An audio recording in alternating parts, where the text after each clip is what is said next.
Hello दोस्तों, मैं आपका दोस्त विजय आज फिर से आपके लिए हाजिर हूँ खेलोगे तभी खिलोगे के आशा और विश्वास के साथ। अभी हम लोग देखने वाले हैं general guidelines for using symbols for SI units some other units and SI prefixes. मतलब किस तरह से हम लोग यूनिट्स या एसआई यूनिट्स है यूज करेंगे, कैसे हम लोग लिखेंगे, कैसे उसके पहले प्रीफिक्स को लिखेंगे। ठीक है, उसी से रिलेटेड कुछ पॉइंट्स है, इंपॉर्टेंट पॉइंट्स है, एग्जाम में दिखते हैं, इसीलिए मैं इसको बता रहा हूँ। ठीक है, तो यहाँ पे पॉइंट नंबर ए जो 1 है उसमें ये बताया गया है symbols for unit of a physical quantity. Symbols for unit of a physical quantity are printed और written in Roman upright type and not in italics. कहने का मतलब एग्जाम्पल के तौर पे एक तो हम लोग लिए हैं कि 1 न्यूटन यहाँ पे लिया गया है, तो रोमन अंक क्या होता है आप देखते होंगे ऐसे लिखा रहता है 1 2 3 4 इस तरह से, मतलब वो वर्टिकली प्रिंटेड रहते हैं। तो यहाँ पे जो न्यूटन है कुछ इसी तरह से लिखा हुआ है। अगर इस फॉर्म में हम लिखेंगे तो ये करेक्ट होगा, अगर इसको हम इटैलिक फॉर्म में लिखेंगे तो ये इनकरेक्ट हो जाएगा, रॉन्ग हो जाएगा। एग्जाम्पल के तौर पे और हम लोग देखते हैं, तो यहाँ पे आप देख सकते हैं क्या हम लोग अगर 1 जूल लिखे ये सही है, करेक्ट है, बट अगर इसी को हम 1 जूल स्टाइलिश में लिख दें ये रॉन्ग हो गया। मतलब स्टाइल में नहीं लिखना है, नॉर्मल फॉर्म में लिखना है, जैसे हम लोग रोमन को पुट करते हैं उसी तरह से लिखना है। मीटर लिखना है तो हम लोग इस तरह से लिख दिए, लेकिन ऐसा नहीं कि ले या फिर इस तरह से, कुछ भी वैसा नहीं, रोमन टाइप में लिखना है। अगर इस तरह से हम लोग लिखते हैं तो चीज़ें सही होगा, अदरवाइज गलत हो जाएगा। इसीलिए इसको इनकरेक्ट बोला गया है, ऐसा हम लोग नहीं लिखेंगे, एक ढंग से लिखेंगे, रोमन टाइप में लिखेंगे तभी जाकर सही होगा। अपराइट टाइप में लिखेंगे, वर्टिकली परपेंडिकुलर लिखेंगे, ऐसा करते तो चीज़ें सही होगा, अदरवाइज गलत होगा। तो पॉइंट नंबर ए में यही बताया गया था। पॉइंट नंबर 2 में पॉइंट बी का 2 पार्ट है, ठीक है, और दोनों को एक ही में कंबाइन करके बताते हैं। क्या है? Units never written with capital initial letters even if it is named after a scientist. कहने का मतलब अगर हम लोग ग्रामर से तुलना करें, ठीक है, तो यहाँ पे आप देख सकते हैं कि अगर आपका नाम लिखना पड़े तो मान के चलिए अगर मेरा ही नाम है, कोचिंग का ही नाम है ब्रजेश, ठीक है, तो ये अकॉर्डिंग टू ग्रामर सही है। लेकिन अगर एसआई इसी ब्रजेश को अगर एसआई के फॉर्म में लिखना पड़े, ठीक है, एसआई फॉर्म में हम लोग लिखेंगे तो यहाँ पे लिखना पड़ेगा ब्रजेश, स्मॉल फर्स्ट लेटर जो होगा स्मॉल से होगा, लेकिन ये नॉर्मल जनरल ग्रामर में हम लोग कैपिटल से लिखते हैं, इसको ध्यान में रखेंगे। तो यहाँ पे ये लिखा गया है कि अगर units is never written with capital initial letters even if it is named after a scientist. अगर साइंटिस्ट का नाम है तो उसको स्मॉल फर्स्ट लेटर स्मॉल से लिखेंगे, बाकी को हम लोग उस तरह से लिख सकते हैं। ठीक है, दूसरा एग्जाम्पल हम लोग देखें, जैसे यहाँ पे एग्जाम्पल लिख लिया, यहाँ पे एसआई यूनिट ऑफ फोर्स के लिए जो एसआई यूनिट है उसको हम लोग क्या लिखते हैं? न्यूटन। एनर्जी के लिए joule, temperature kelvin, electric current ampere. आप देखते होंगे सबको हम लोग छोटा सा ही लिख रहे हैं। ठीक है, तो पॉइंट नंबर बी का पॉइंट नंबर ए में ये बताया गया। बी में क्या बताया गया है? बी का पॉइंट नंबर 2 में for a unit named after a scientist the symbol is capital letter but for other units the symbol is not a capital letter. मतलब अगर कोई भी यूनिट साइंटिस्ट के नाम पे अगर रखा गया है, ठीक है, कोई भी यूनिट एसआई यूनिट साइंटिस्ट के नाम पे रखा गया है, उसका इनिशियल लेटर वर्ड में अगर लिखते हैं तो इनिशियल लेटर छोटा होगा, और अगर इसको सिंबल में रिप्रेजेंट करना है इसको हम लोग बड़ा में करेंगे। जैसे एग्जांपल के तौर पे यहाँ फोर्स हो गया, न्यूटन छोटा से लिखे और रिप्रेजेंट किया हम बड़ा से। एनर्जी जूल छोटा से लिखे, रिप्रेजेंट किए कैपिटल जे से। इलेक्ट्रिक करंट लिखे छोटा से और रिप्रेजेंट किए बड़ा से। लेकिन अदर अगर कोई भी एसआई यूनिट साइंटिस्ट के नाम पे नहीं है उस केस में लेंथ उसका एसआई यूनिट मीटर छोटा से लिखे, रिप्रेजेंट किए भी छोटा से, मास लिखे छोटा से किलोग्राम, रिप्रेजेंट किए छोटा से, टाइम रिप्रेजेंट किए वर्ड में भी लिखे छोटा से और रिप्रेजेंट किए भी छोटा से। लेकिन यहाँ पे एक एक्सेप्शन है, एक्सेप्शन को ही हम लोग नोट के फॉर्म में लिख दिए हैं। वो क्या है? Unit of litre. अगर किसी भी लिक्विड को हम लोग लीटर में मेजर करते हैं तो उसको लिखते हैं छोटा से लेकिन रिप्रेजेंट करते हैं बड़ा से। यही एक आपका एक्सेप्शन है। केमिस्ट्री में तो बहुत सारा एक्सेप्शन देखे होंगे लेकिन यहाँ पे ये एक्सेप्शन है। कहीं कहीं पूछ लेता है और जब पूछता है तो लोग गड़बड़ कर देते हैं। क्यों? क्योंकि सबसे पहले प्रॉब्लम तो ये होता है कि साइंटिस्ट के नाम पे लोग सोचते हैं ग्रामर में बड़ा होगा इसलिए इसमें भी बड़ा होगा और गलती कर देते हैं। अगर थोड़ा सा उनको जानकारी होती है तो इस फॉर्म में तो लिख लेते हैं, लेकिन एक्सेप्शन याद नहीं रहता है तो लोग गड़बड़ कर देते हैं। ठीक है, इसको ध्यान में रखेंगे। पॉइंट नंबर सी, तो पॉइंट नंबर सी में क्या बताया गया आप देख सकते हैं, symbol for units do not contain any final full stop. ठीक है, यहाँ पे हम कर सकते हैं कोई भी सिंबल अगर है, symbol for units do not contain any final full stop,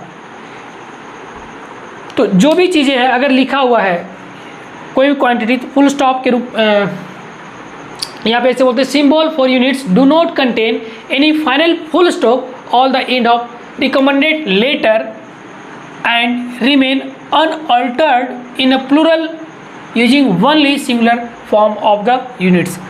कोशिश करते हैं उसको हम लोग सिंगुलर फॉर्म में रिप्रेजेंट करने का। जैसे क्वांटिटी यहाँ 25 सेंटीमीटर्स है, 25 सेंटीमीटर्स, लेकिन इसका जो सिंबल देंगे हम लोग करेक्ट वे में 25 cm ही लिखेंगे, ये सही होगा।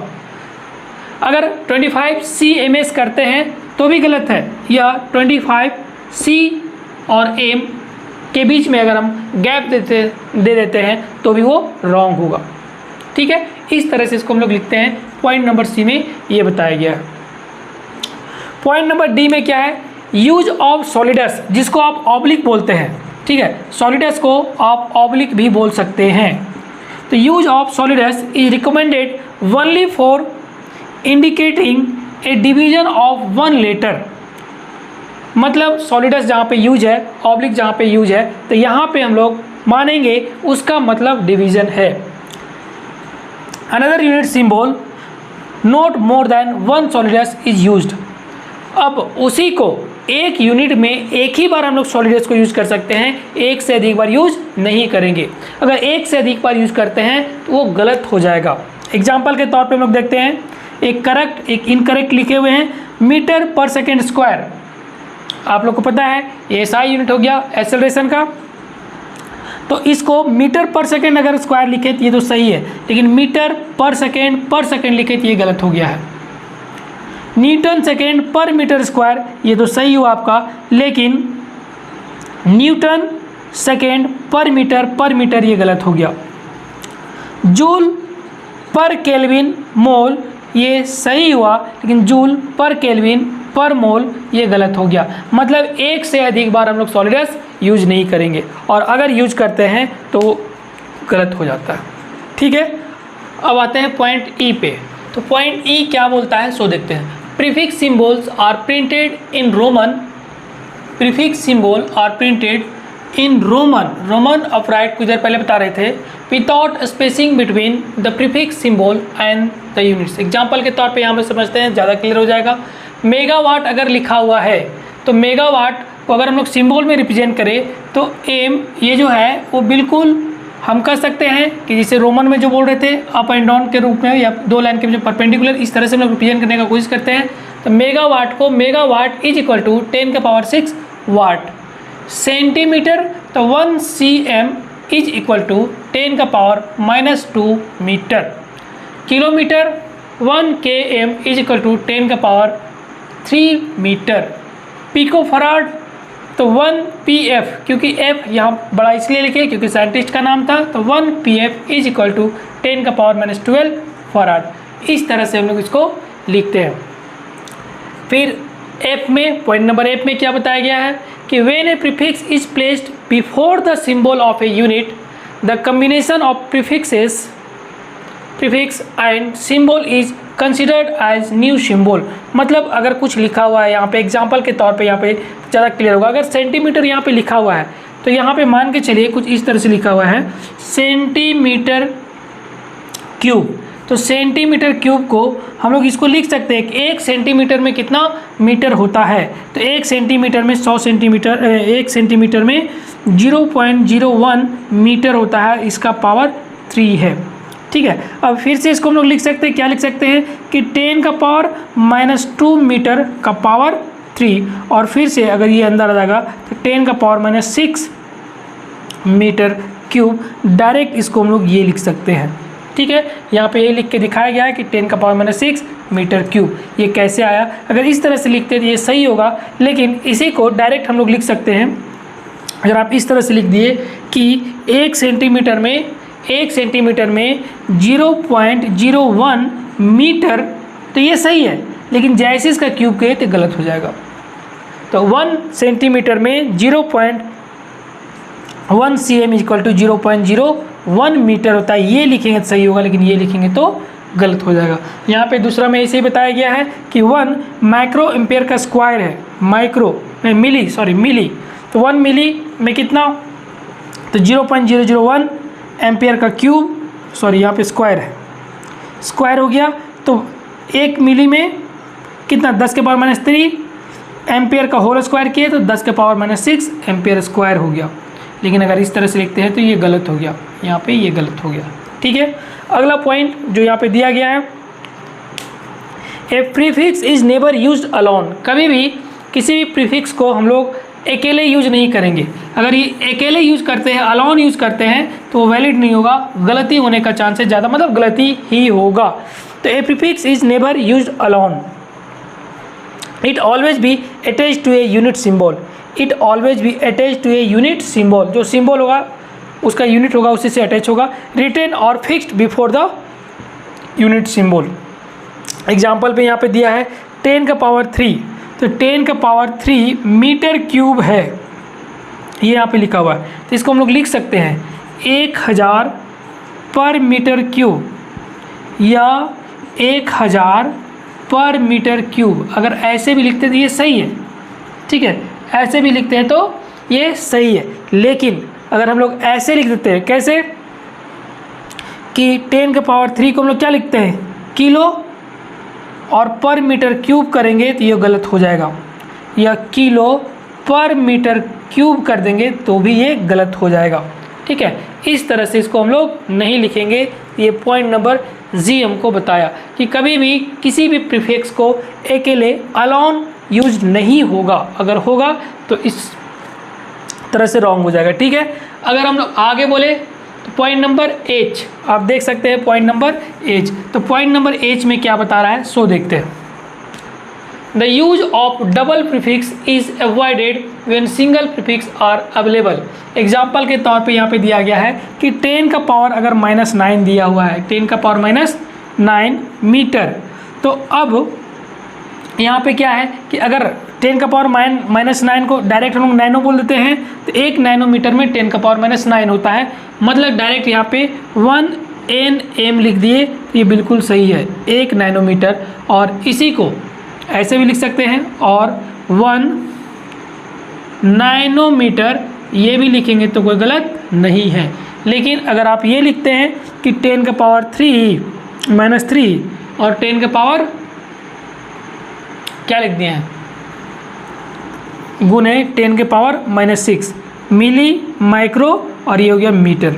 तो अगर आप ऐसे लिखते हैं, इसी को अगर आप ऐसे लिखते हैं कि 1 मिली माइक्रो मीटर, तो ये आपका गलत हो जाएगा, ये आपका सही होगा। इस तरह से आप लिखते हैं तो सही है, इस तरह से आप लिखते हैं तो गलत है। यहाँ पे ऐसे लिख के दिखाया है 10 का पावर -6, तो अगर आप लिख लो 10 का पावर -6 मीटर, तो यहाँ पे 10 के पावर या 1 माइक्रोन लिख देते हैं या 1 माइक्रोमीटर लिखते हैं तो सही है। ठीक है, मतलब 1 माइक्रोमीटर लिखते हैं तो सही है। लेकिन अगर आप ये लिखते हैं कि 10 के पावर -3, इसको अगर ये लिखते हैं -3 मीटर, तो ये आपका गलत हो जाएगा। ये आपका गलत हो जाएगा। ठीक है, इस तरह से इसको हम लोग नहीं लिखेंगे। अगला पॉइंट देखते हैं हम लोग।